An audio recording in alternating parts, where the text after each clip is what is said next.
Hello all. I watched Rebel Moon Part 2 this morning with some reluctance because the first film was not good. It was derivative, rushed, surprising given it was well over 2 hours long and the characters were just cliched archetypes with no characterization beyond their external appearances. We were promised that this would be fleshed out in Part 2. Spoiler alert, it really wasn't. Beside that, I'm not one who buys into the idea that a film gets better once you see the sequel. There should be enough in the first film, episode or issue to grab you and bring you back, and that includes engaging characters. Quick aside, I'm not massively anti-Zack Snyder. I enjoy Watchmen and his Dawn of the Dead remake, and I think he delivers good imagery, but his storytelling is for the dogs, and whoever thought it was a good idea to let him write anything should be fired on the spot. I'm going to give a quick overview, but there will be some spoilers towards the end, which will be necessary to fully communicate the levels of bad writing in this film.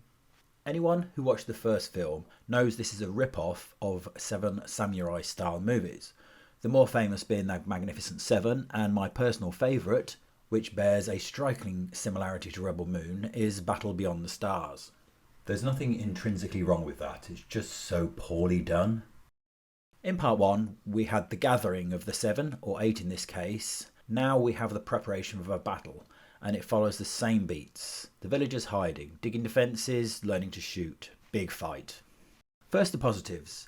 Despite it looking like cutscenes from a video game at times, and Snyder's over-reliance on tricks like slow-mo and camera blur, there is some nice imagery here, and for the most part the battle scene is enjoyable enough. It has a sense of chaos about it, mostly. And that's where the negatives start really. The one-to-one fighting looks choreographed, much like the scene between Daredevil in Echo. You can see the combatants thinking what their next move is, which makes it stilted at times. That might be down to bad direction. People also make incredibly stupid decisions and literally stand there waiting to be killed instead of reacting. I'm guessing Snyder wanted to hang on to that moment, but it just leaves it feeling deliberate and ponderous. The characters are not fleshed out at all. We get these long lingering looks into the distance like it's supposed to have meaning, and the villagers pay a weird tribute. But it's actually all meaningless because we don't know these people. There's nothing about them beyond the exposition-laden scene where they all briefly recount their backstory. Each character is pretty much the same. There's no conflict between them, or anyone in the village in fact. There's no relationship building beside them pretending there is. They're all just boring tropes. As a result, there's no stakes, because who cares if hollow people die? The only exception I guess is Nemesis, a grieving mother sworn to revenge. But that's probably because it's a simple motivation we can all understand. Bay Donor injects some warmth into the character during a cliched and underdeveloped interplay with a boy in the village, but I still didn't care that much. Also, I'm not sure how good Bay is at swordplay herself, but this master swordswoman, Nemesis, is terrible, twirling her faux lightsabers and getting easily overwhelmed. The choreography of that particular fight is really not good. Now I like Sofia Boutella as an actress, but there's nothing much here, and her motivations and history, much like most of the others, are weird and morally questionable.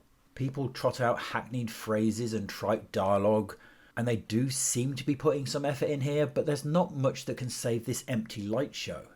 Onto a couple of spoilers, which will give you an idea of quite the lack of writing and characterization. I say Sophia's character is morally questionable, but it gets worse. We know from the first film that she ran away from the Empire and is wanted. But a lover finds out, post-coitus, that she murdered a child in cold blood during the coup by her adopted father. This was the child she was sworn to protect, and he literally just shrugs it off. In fact, the only reason she ran away was because her father used her as a scapegoat for the murders, not because of what she'd done. Later in the film, her lover tells her it doesn't matter what she did, he loves her. But that was never in question. You didn't blink when she told you she killed a child. So that moment has no meaning.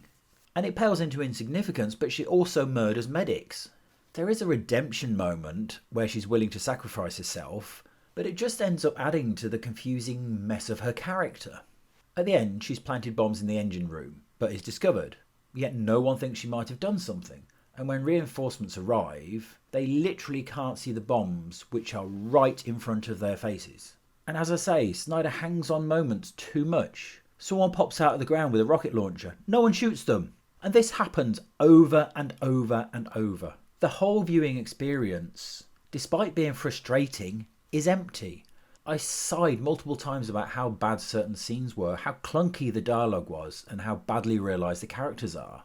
Now I know there are some avid Snyder fans out there who'll probably just say I don't understand it, but there's nothing to understand. Any affectation of profundity is performative. There's no depth and nothing clever going on here. It's just a derivative, cliche-ridden, hollow computer game screenshot. So a message to Zack: please stop writing your own movies, you really suck at it. Rant over. It's pretty apparent what I thought, but what did you all think?